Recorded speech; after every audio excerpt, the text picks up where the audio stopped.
Hello, good listeners. This is the Ankh-Morpork Historians Guild, a podcast where we read, discuss, and then rank every book in Discworld in the order that they were published.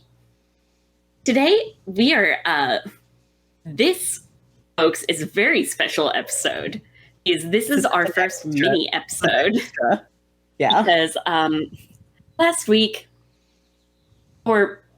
last episode, I should say, we read Equal Rights, and we had a lot of opinions about it. A lot of opinions about it. And Terry Pratchett actually has an essay where he talks about gender in fantasy and what served as the inspiration for Equal Rights. Gandalf never married, and it's about gender roles in magic. Actually, which is looks a lot like of, it was originally a lecture. Yeah, it was a speech. Which is oh man. I know. But yeah, that's a lot about what Equal Rights is about. And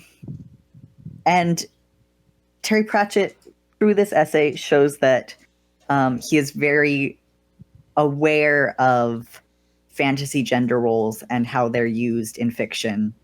And specifically, like, fantasy gender roles served as the inspiration for Equal Rights. Yeah. So while I think all of the issues we had with Equal Rights still stand, this definitely recontextualizes them. Yeah, I mean, I think it's worth talking about. I think it's really interesting to see. I am fascinated by how scared he is to make a point.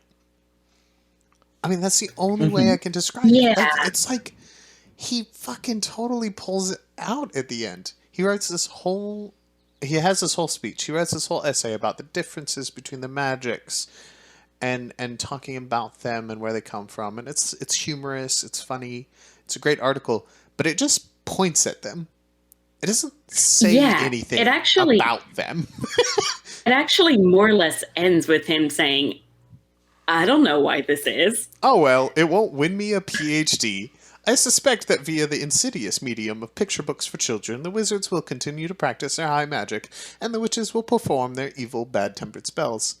It's going to be a long time before there's room for equal rights. Haha. Which is such a fucking cop-out. Which is such a fucking cop-out because he doesn't fix it in his own fucking book. And what strikes me as being especially funny, or especially funny within the context of us reading Equal Rights, is that a lot changed in fantasy between 1986 or so, when Equal Rights was published, and the early 2000s when I first read Equal Rights, to the point where this Equal Rights was the first fantasy novel I'd ever read where men and women performed radically different forms of magic. Yeah, it's really frustrating. The first gendered fantasy book I'd ever read, but it was the first where witches and wizards were distinctly. That's really interesting to me. I feel like you were just really lucky because I encountered fantasy. I encountered a fair amount of fantasy that was like that. I mean, I think part of it was that I was young, which I think I first started reading Terry Pratchett before I could actually read. In other words, like, somebody read it out loud to me. Yeah. And so I'd only read a handful of novels, one of which was, drumroll, Harry Potter. Ugh. So basically the only thing I'd read up to that point, or the only, like, magic fantasy you'd read up to that point was stuff like Harry Potter. Or I think, not really. Like, I'd read some other fantasy, but it wasn't the same type of fantasy. It was more like The 13 Clocks by James Ferber. And what's so more like the what's her name? What's that author? That produced 1,000 books and you love them all. She's got the women on the front every time.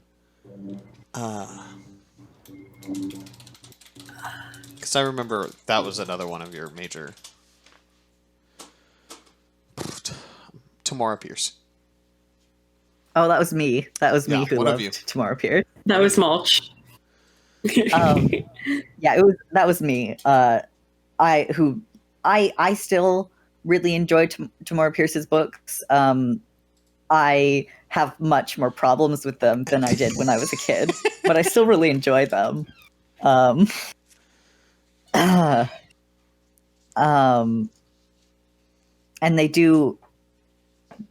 they are good, like magic works exactly like there's no gendered magic in Tamora Pierce books. There is gender roles, but it's like always pretty clear that they're like there's always a point made about them. They're always about like fuck that shit. Yeah. So like they do a better job at gender than Terry Pratchett. Yeah, I mean, if he made any point at all, there's so many points that he could have made, and even if he had made that point poorly, or even if like it was demonstrated in a weird way, like anything else than not making a fucking point, I would have accepted and enjoyed more than this. And then, I mean, and you read it, and you read this whole thing, and you're like, yeah, that is so unfair and like feels icky. And I understand what you're saying, but he doesn't actually pull through the point. And then equal rights is not a subversion of the tropes he pulls up in this paper. Like, it's an extension. Should we talk about the paper itself and explain what the premise is? I mean, yeah. I think they can get it. We talked about equal rights for 2 fucking hours. So if they haven't, if they haven't got it. It strikes me as being pretty interesting because he's talking about how he would read fantasy looking for tropes to subvert and parody, because that's what the first 2 Discworld books were. They were basically him taking a fantasy concept or idea and then tipping it over, messing around with it. As he's reading these fantasy novels, looking for common tropes or things to play with, he begins to notice this big overarching pattern of how witches and wizards are written, or specifically how female magic and male magic are written in such radically different ways. Mm-hmm. And it strikes me as interesting because that's a much bigger idea than any of the ideas he'd worked with before. And in a way, it seems like it kind of cowed him. Yes, he documents it. He documents it in this essay in great detail. But when it finally comes down to explaining why that is, to answering that question, why Gandalf was a wizard, he just sort of tapers off, and he mentions according to the women I know, or his fucking wife, his fucking actual wife. It's obvious why this is. This is just straight up good old fashioned sexism, and he does not but he stopped short of actually saying he agrees or disagreeing. It's actually, he does put the words. It's actually so. Mouth? It's actually so fucking insane what he says. No, I hate this. Makes me so mad. The last 3 paragraphs of this essay are so fucking mind-boggling to me, because it just shows some of the ways that he can point these things out and he can see them. He's so close, but he just can't get it all the way, because he says well, my wife would think that this was misogyny and had to do with the ways that men are in power and women are not, and we don't like to picture that. And if women are in power, they have to be uncontrolled, dangerous, and to some extent foolish, right? And then he's like, I'd like to think that that's all that really is, but I incline to a different view. That the whole thing is a lot more metaphorical than that. The sex of the magic practitioner doesn't really enter into it. The classical wizard, I suggest, represents the ideal of magic, everything that we hope we would be if we had the power. The classical witch, on the other hand, with her often malevolent interest in the small beer of human affairs, is everything we fear only too well what we would in fact become. And it's hey, motherfucker, that's the point. That's what she's saying. It is metaphorical. Yeah. It's a metaphor for the entire way we look at men and women. You're absolutely it's, right. It is a gender- metaphor. Like, what are you talking And the about? idea that gender doesn't come into it is so bonkers. It's so I totally insane. blanked out those last two paragraphs. No, I don't know how. it's so insane to me, and it really shows. Again, it's like Terry Pratchett is a good guy who is trying in many of his works to decolonize or degender or approach these difficult topics. But the fundamental piece of it is that those things are hard to grapple with if you have lived in a situation where you haven't needed to so far. They take years to really think about and unpack and understand the ways that metaphors and real sexism are related. And I think that that is such a perfect encapsulation of the problems with equal rights. That he understands the thing, but he can't confront it. There's a especially interesting thing, which is the passive tense in the final paragraph, the last sentence. It's going to be a long time before there's room for equal rights. Or the idea that this is just going to be a thing that gradually happens, and not the idea that there are people who are going to make it happen. Yeah, I mean, it's complicated because, like, clearly he doesn't think that. I think like he's just trying to be a little cheeky,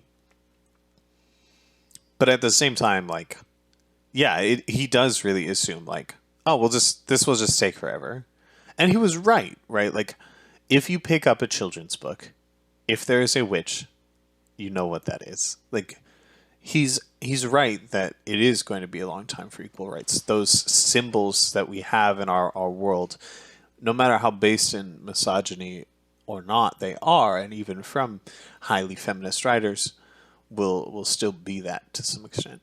I think he is right in that Yes, regard. but it's also worth noting that, like, fantasy as written now is a lot less gendered than it was back then. I think it can be. I mean, I think it can be, but, you know, like, George R.R. Martin's still out there writing books, man. Yeah, I mean, if you pick up a fantasy novel, there's no guarantee that the men and women in it will practice fundamentally different forms of magic.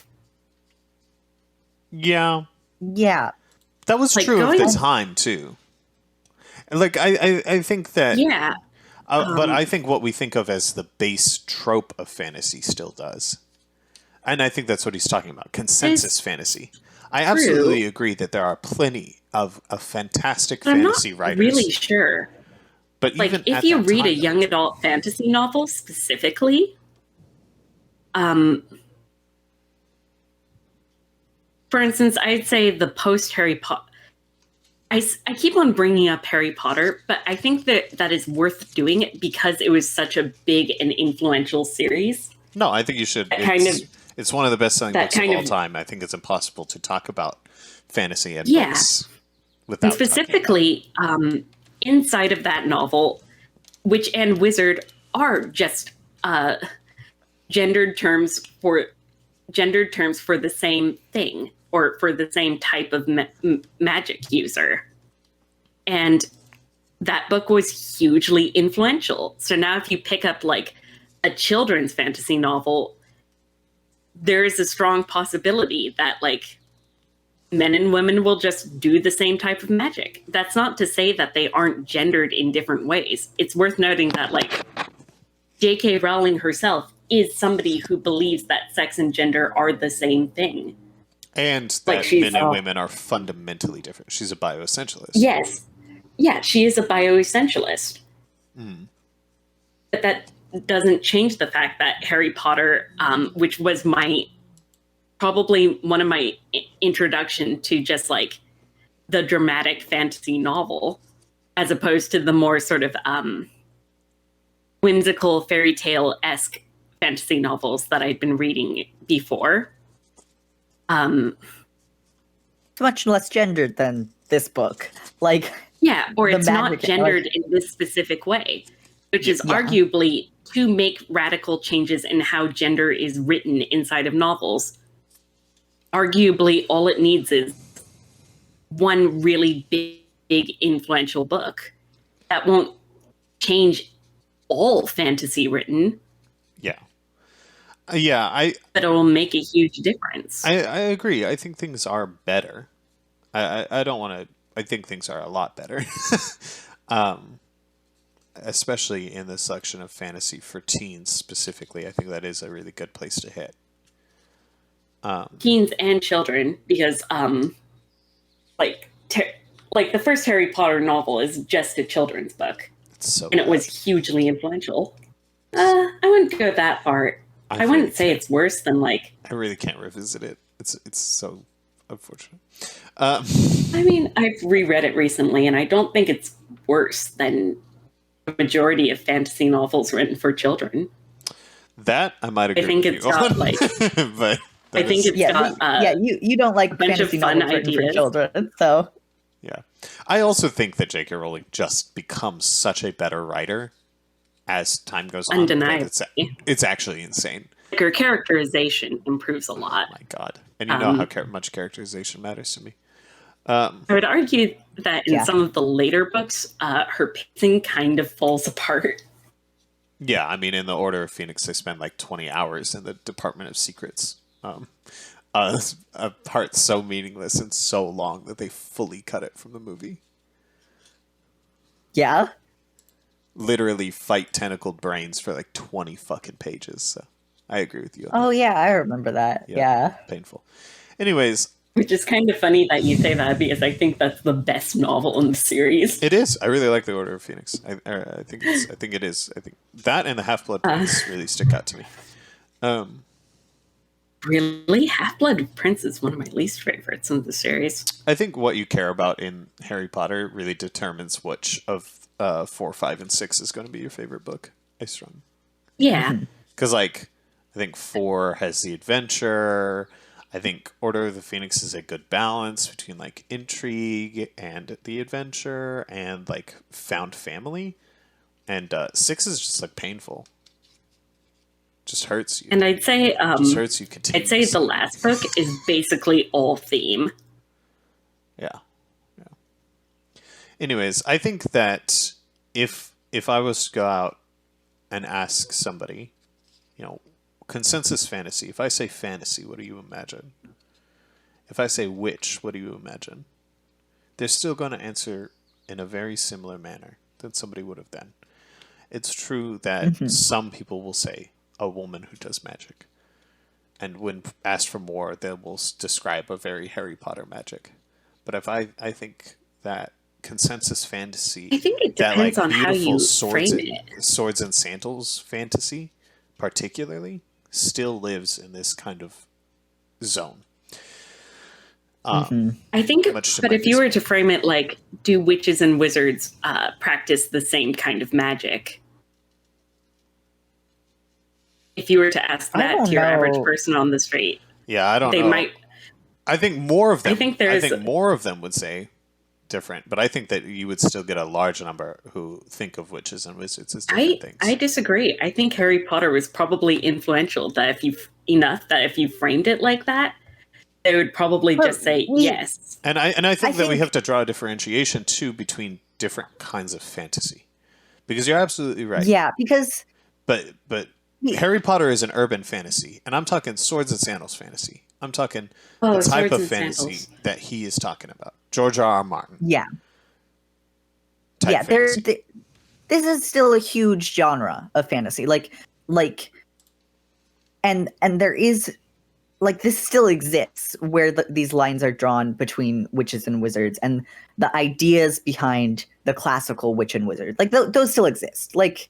We know those still exist. Yeah. But yeah. And I do think it's better. Don't get me wrong. But I think it is still really strongly there. And so I can't say that him saying, it's going to be a long fucking time before there's room for equal rights is wrong, especially because these early books, later on, he's absolutely riffing on urban fantasy. But these early books, he moves with the style of the times. And it was 1980s. Fucking Swords and Sandal Fantasy is in.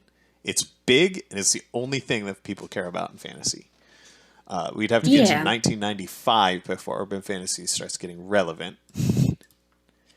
And I think that genre especially just really struggles with this sort of thing. I mean, you get motherfuckers like Brandon Sanderson, George R. R. Martin.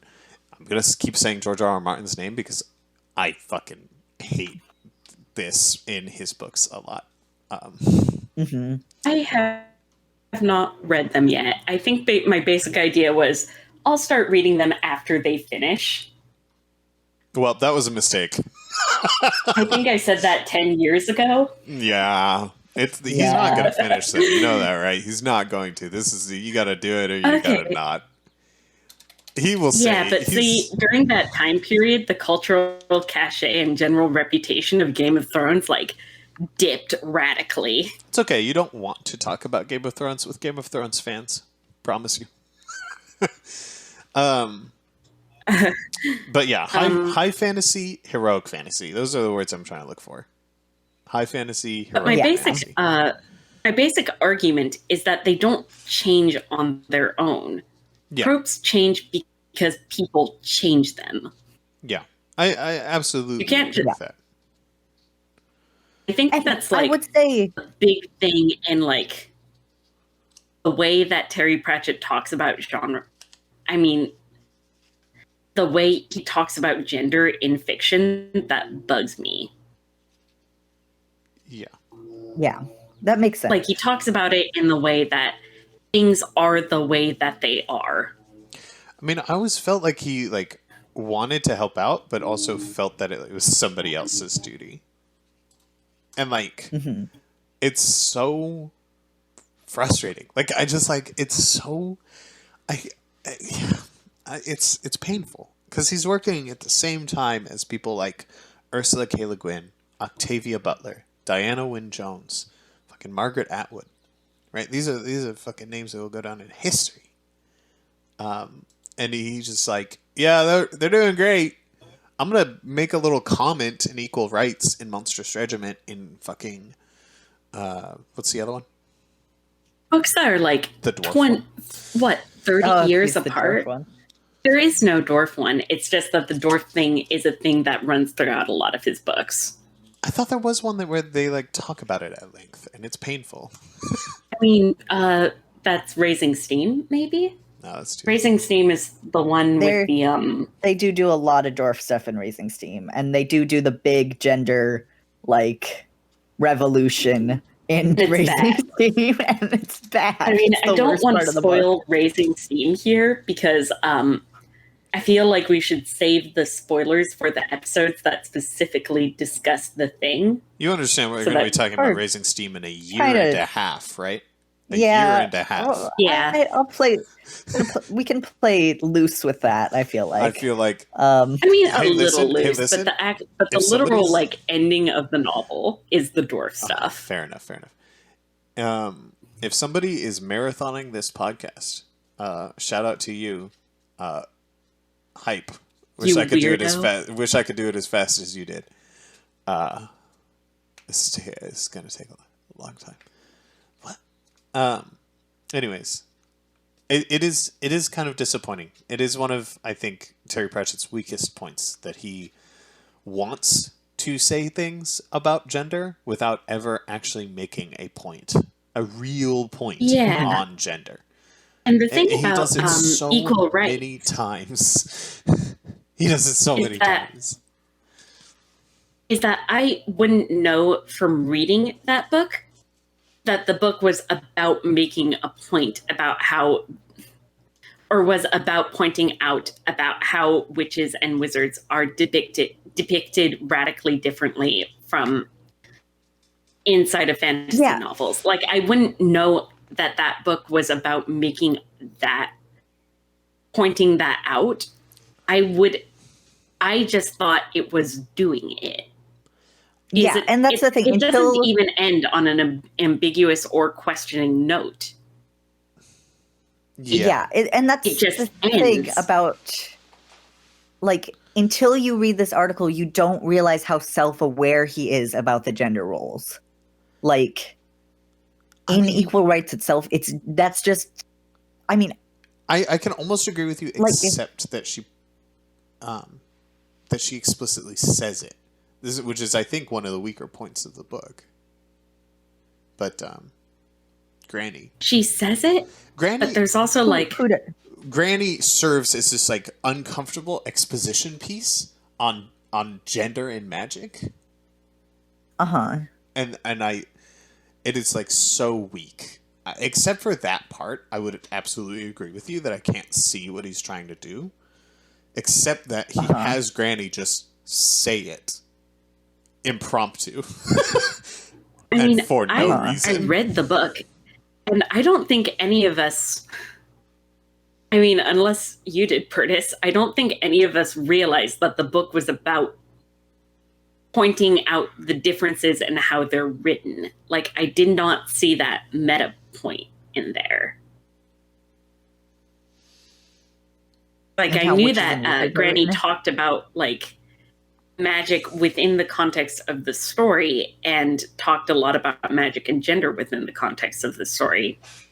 But I wouldn't know that it was pointing out that that's how it is written in fantasy. It might just be on me because I didn't read it when it was written. And so I didn't have it within the context of the fantasy landscape that it came out in.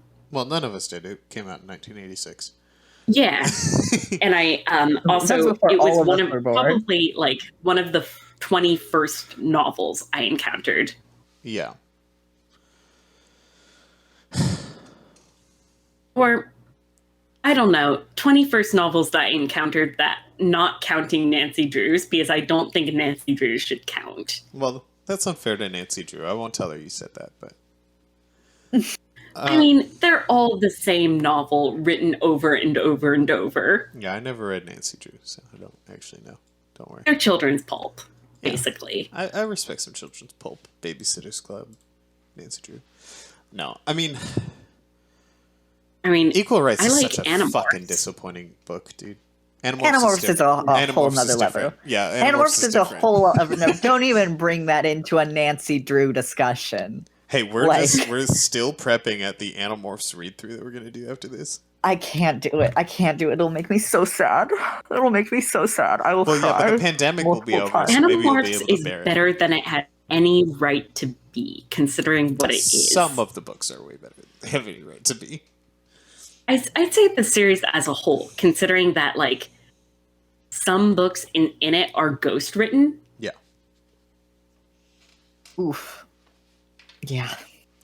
Yeah, I think that's the real problem with children's pulp, is that it randomly becomes written by a different author sometimes, and you can tell they, like, don't give a shit. Yeah. Anyways, Equal Rights is a fucking disappointing book. We read the essay. It remains a fucking disappointing book. Yeah. And I will say, it's a really good essay up until, like, the last two paragraphs.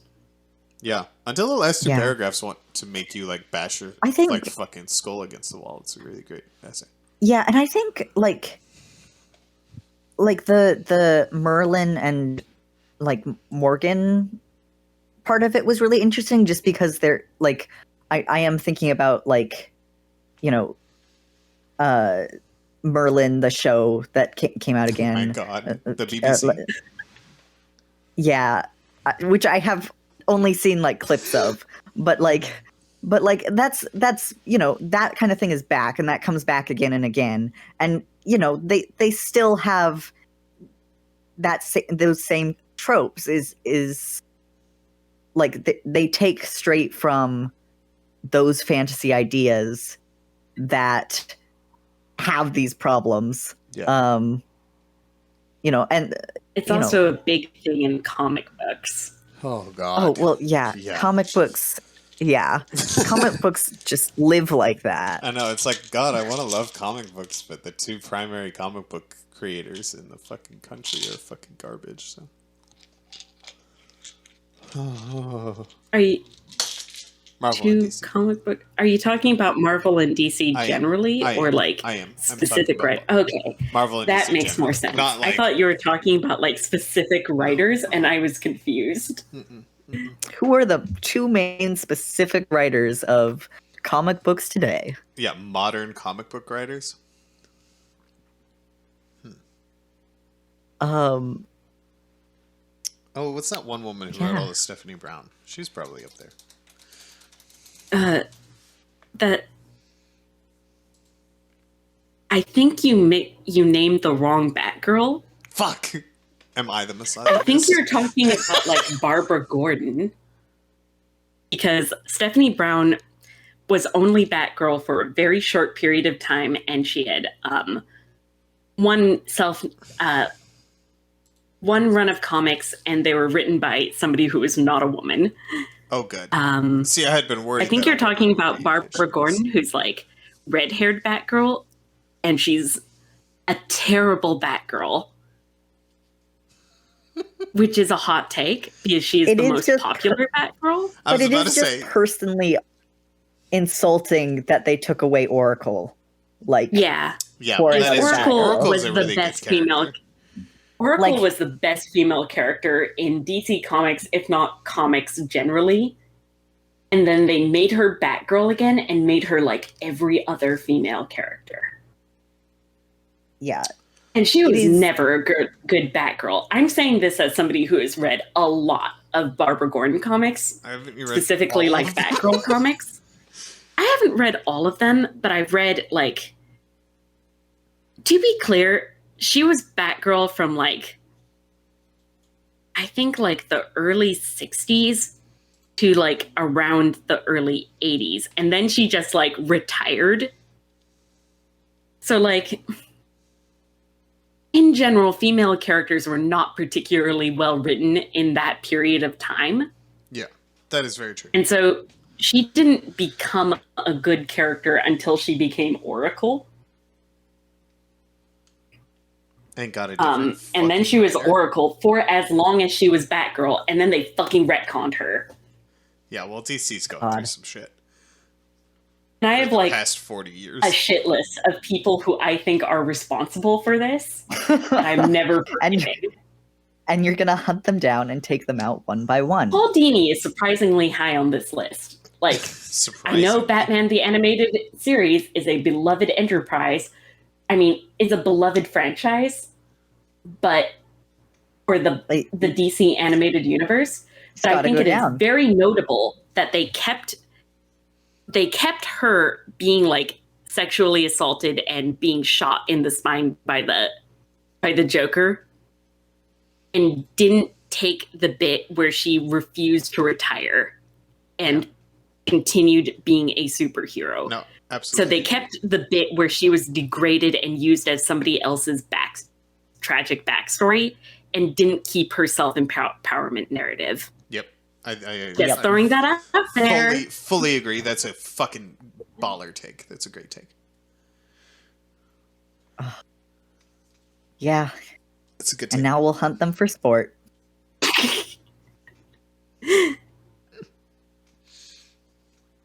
So yeah, we're not a fan of Terry Pratchett. We're We're huge fans. We're not fans of how Terry Pratchett writes huge Terry Pratchett fans.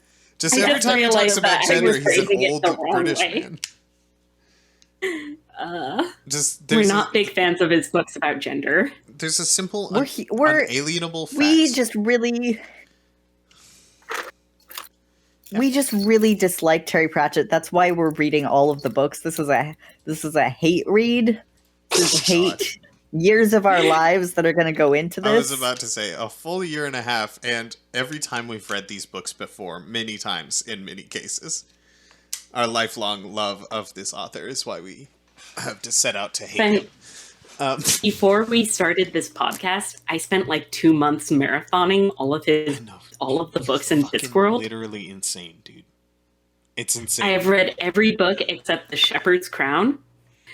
And that is because we started the podcast, or we came up with the idea of doing the podcast, and I was like, okay, I might as well like not read this now and wait until just have just have one book that you haven't read yet for fun. Just for fun. And I'm not sure whether I ever... In a year and a half, when we get to the Shepherd's Crown, it'll be really exciting for you. And I'm not sure if I ever finished Pyramids, because it's bad. I definitely read part of it, but it's been like over 10 years now. Yeah, I'm actually really surprised going through this, how many of these books I have not read. I just really didn't read his early work. Like, I just didn't give a fuck about it. And, yeah. I think it was the right choice. Yeah. Because, like, whew, It's definitely really funny about which elements he decided to follow through with and continue with, and which really ideas he hope I just don't dropped. have to read Whore Pits again. Like, if I could just go 1 month without reading the words Whore Pits. Yeah. Yeah, we'll get there. We'll get there eventually. Yeah, I mean, it's just the truth of the thing is that Terry Pratchett is a man who desires to be fully and heartily a socially conscious person, and he wants to do the right thing. Like, he's a deeply compassionate person. You can find this in his writing over and over and over again, how much he truly cares for other people and the way they live their lives. But there's the simple fact that he just, like, doesn't get these issues all the way. And especially true in his early writing before, you know, he's that award-winning writer who's fucking kicking it at writer parties or whatever the fuck. Like, it's just so clear how much he wants to say something and just fucks it up so bad. It's like, it's so crazy. I want to figure out when the last appearance of the Whore Pits is. We gotta track it. It might be more. It might be more. Like, I don't remember it ever coming up again. And I feel like I would. Yeah, well, I didn't remember. Oh, yeah. Unless it comes up again in Sorcery, more is the last appearance of the Whore Pits. Thank fucking God. Because brothels show up briefly in Weird Sisters, and the word Whore Pits is not used. So proud. Yeah, I mean, at some point he changes it to the Seamstresses Guild. Oh. And the Shades. Wait, yeah, and even... Wait, what the fuck? I just realized something. It wasn't Weird Sisters. There was a brothel in Equal Rights. Like, they were across the street. Specifically Mrs. Palm's brothel. Yeah. Like that was the first mention of Mrs. Palm. Which is nice. And it was mentioned... Yeah, and, you know, it was described in the same way it's described in, like, the Watch books. The start they don't say the fucking... I cannot believe he wrote Mrs. Palm and he wrote a brothel, and then, like, the literal next book he was like, you know what? Whore Pits. We're bringing back the Whore Pits. I wanted the Whore Pits back, baby! Yeah.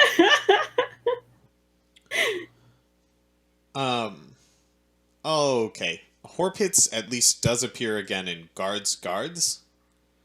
Jesus fucking Christ, Wait, guys. It does? How? I have no... Oh my god, it's in Men-at-Arms, bro. Wait, what? Bro, it never goes away. It's so far. No, it does. Ankh-Morpork. It does. In Men-at-Arms, he says, oh god. In Men-at-Arms, he says he'd patrolled the Whore Pits often enough, although Mrs. Palm and the Guild of Seamstresses were trying to persuade the patrician to rename the area the Street of Negotiable Affection. That's in Arms. Oh, what? I have no... Men-at-Arms, man. I have no memory of that. And I've read that book, like... 15! Book number 15! And I have read that book, like, the Whore Pits are just... This isn't an anomaly. The Whore Pits are just canon to Ankh-Morpork. Like, we have to accept this now. They get removed. Like, they are canon. Like, Whore Pits are canon, but they, like, at some point move past them. They're just seamstresses and normal prostitutes. Even though, again, and they're not mentioned in Night Watch. Like, totally a thing in the fucking book. Like, a normal... I just can't do it. Man, Short it out. Number 15. I would start losing hair from reading Horpits. The Horpits were not mentioned in Night Watch, which is a prequel book. That's true, though you do see Mrs. Palm. Yes, she's actually, I think her largest role in any of the novels is in Night Watch. Mm-hmm. Rosie Palm. That's her first name, right? Is it Rosie? Mm-hmm. Yep. It is. Okay. It's a hand joke. Oh, I see. Oh. Rosie Palm. Oh, God. Rosie Palm. Yeah. That's such a weird thing to read in a novel as relentlessly somber as Night Watch. Yeah. I mean, we will get to it. We will get to it. Horror pits until book 15, y'all. It's a really long time. Miss Palm is significantly in Feet of Clay. That's one she makes an impact in. That's book number 9. Yeah, but I don't think she's like as major a character as she is in Night Watch. No, I agree. But I think that might God, be but all I'm saying is Feet of Clay is 10 books earlier than the Night Watch. So I'm hoping like that's kind of the point where he makes a decision that like maybe sex workers aren't like evil, degraded the whole time, you know? Because at some point he does make that switch. At least a little bit, right? Like he's not all the way there, but he's there. I'm so excited to read the non-abridged version of Feet of Clay because I have no idea. Like Chio keeps saying like, "Oh yeah, that's one of my favorite watch books," and I was just like, I have no idea what you're talking about. Like, it's okay, I guess. Like it's definitely got good. Yeah, I can't believe you listened to like a 3-hour version of Feet of Clay and was like, "Yep, this seems like a complete novel." Well, no, that's the point. That was why I was like, I don't know why this is one of your favorites. Oh God. So one thing that I think is notable with these early Discworld books is it seems like Terry Pratchett doesn't have as tight a control over themes as he would have in later books. I think the most egregious example of that is like Equal Rights. But I mean, The Color of Magic is still a thing. I still think that Equal Rights does a better job than The Color of Magic. The thing about The Color of Magic is that it kind of doesn't have a theme. It sort of has That's why it's bad. Well, yeah, but that's not the same as a lack of thematic control.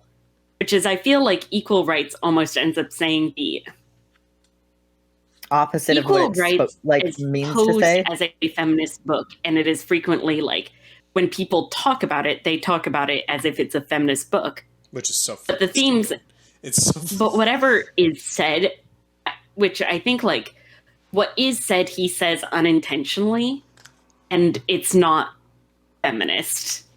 Yeah, that's what I mean by thematic control. I think not having a theme is very different and having a theme that directly contradicts whatever point you want to make.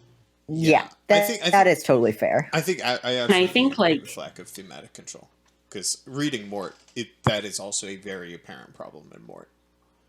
Yeah, that we will expound on at length. And I think have a lot of problems with Mort. And from what I remember of Sorcery, it's also a problem in Sorcery. I think Weird Sisters, again, as I've said in basically every episode, is the first one where he fucking nails it. Where he's like, where he gets every aspect right. Yeah. That is becoming more and more likely because I'm really not excited for Sorcery. And Mort is that the one after Mort? Yeah, it is. And Mort is really letting we're on a rough stretch here. The beginning is so bad. It's not good. He really... It's all Terry Pratchett books to me are kind of a joy to read because he has really excellent prose writing. Yeah. Mm-hmm. Yeah. I mean, as each individual sentence is really fun. And I think like Mort... Well, let's save Mort for the Mort episode, but I don't like... good things about Mort. There are good things about Mort. I don't want to paint it. I don't want to paint it as complete hatred. I mean, we could start every fucking episode with a goddamn disclaimer that says, "Listen, every Terry Pratchett book is better than 90% of the fantasy books I've ever read." Yeah, like even the worst, even fucking The Color most of Magic. books I've read, period. Even Color of Magic is like fucking 10 times better than like half of the books I own on my bookshelf. Right? Like, and if I cut that down to fantasy novels I own on my bookshelf, it's fucking 5 times better because I only have really trashy fantasy novels and Good Omens. Yeah. So like, you know, we love this guy so much. I think that something that makes our critique so harsh is like, we have seen the heights of this man's work, and we are looking. I would back like at to the throw very in beginning of it. that I think right now Terry Pratchett is probably my favorite novelist. Yeah, I would like I flip flop around on who my favorite novelist is because I've at this point I'm not really sure what my tastes in books are. I read most of the book. Is I don't read that much anymore, and mostly when I read, it tends to be like genre fiction series books. Like I decide to read every Hercule Poirot book or whatever have you, so I don't really know what my tastes are anymore. But right now, like Terry Pratchett is probably my favorite by like a lot. Mm-hmm. Absolutely agree. Terry Pratchett has long been and will likely be for a very long time one of my favorite novelists of all time.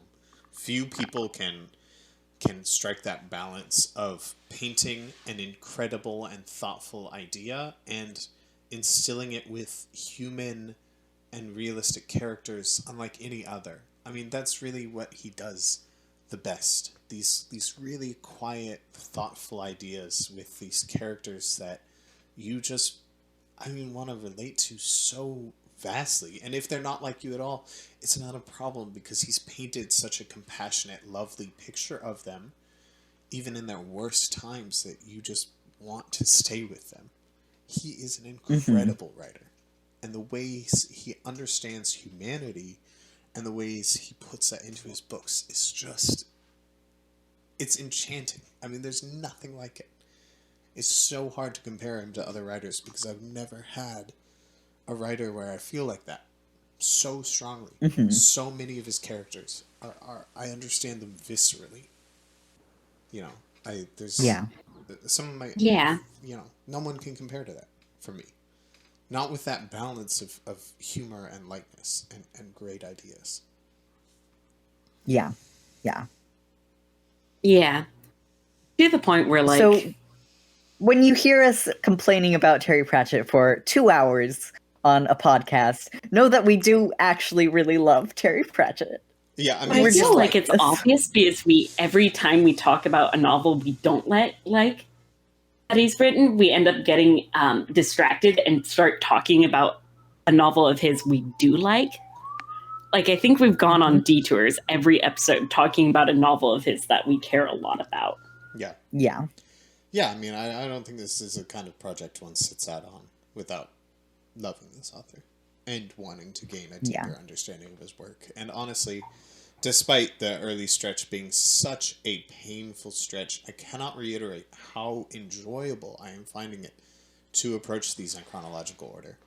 Like, it is really enlightening to me to see how death starts. To see fucking Mortimer and his daughter. You know, the early ideas of how magic works on the disc and how fucking light. If this man mentions that light moves slow one more time, I might shoot myself in the head. But you know, which is funny because that is a thing that goes on, continues throughout the books. There are 10 separate mentions that light moves slow in Mort to the point that I have gotten to. He mentions it 10 times, dude. So in audiobook format, that means he's mentioning it twice every hour. I literally, I like it. It's maddening. It's maddening. We'll get to Mort. I have a lot of problems with Mort. Yeah. I have a lot of problems with Mort. It's I'm going to be really interested in how we rank it. Yeah. I've been pondering that. I've been pondering where I'm going to rank Mort. I think it's going to make you mad, but that's okay. I think I'll just be fascinated. Yeah. We'll see. I don't know where see. we'll rank it as a group. I'm really excited to hear what you guys think of it. But Yeah. anyways, we should finish up Yeah. because it is. Oh yeah, we should 6:15. decide when we're meeting next. Oh, we should finish the recording up first, Yeah. real quick. Oh right, yeah. So what did we think of this essay? Fucking disappointment. I thought I was actually kind of relieved when I read it because I was real worried because it wasn't as bad as I feared it might be, considering how much I dislike the novels he's written about gender. But I liked all of this essay except for 2 paragraphs. Yeah. Yeah. I think it's a really insightful, really clever essay that totally fucking falls on its ass. Yeah. I really liked this essay, and it made me... It increased my frustration about equal rights. Yeah, it also, I would say, it increased my frustration. I don't know where you're talking about, where it eased you, it relaxed you. Not relatable at all. It made it just worse. taking the essay in its own, it didn't change my opinions on equal rights. My opinions on equal rights stand. But I was glad to see that for the most part, it was a funny, well-written essay. Mm-hmm. except for 2 paragraphs, which are maddening. So maddening. I just That's God, it just last paragraph is such a fucking. it Like, just I cannot Ah. stress how much anxiety I was feeling going into this essay. Yeah. Yeah. And like, it's just so frustrating that he has all of this and he sees all of these problems in this type of fantasy, and then he tries to, he doesn't subvert it. He just doesn't do it. He just writes He's just looking at gender like this. He just points at the thing. He just points at it. He just points at it. And whatever happens, happens. It's so fucking crazy. He's just like, yep, it's there. Better watch out for that. It's like that fucking sign. And it's He just- I wonder who that's for. He just does the trope. Yeah, he does. Yeah. And it's like, I just really have to reiterate. Fuck Simon. Fuck Simon's addition to this fucking story. I think Simon is really where his thematic control just like, Fucking slid off. yeah. It just fucking. I mean, I talked about this in the episode, but like, literally, Simon coming in and stealing the fucking end. Her story is so ironically symbolic and clearly accidental that it is like mind-boggling. Yeah. Oof. Okay, well that's So it. good That's luck this and essay. Godspeed on editing this fucker mulch. Yeah, I've got an hour and a half of recording. Good fucking luck. I'm gonna stop the recording now.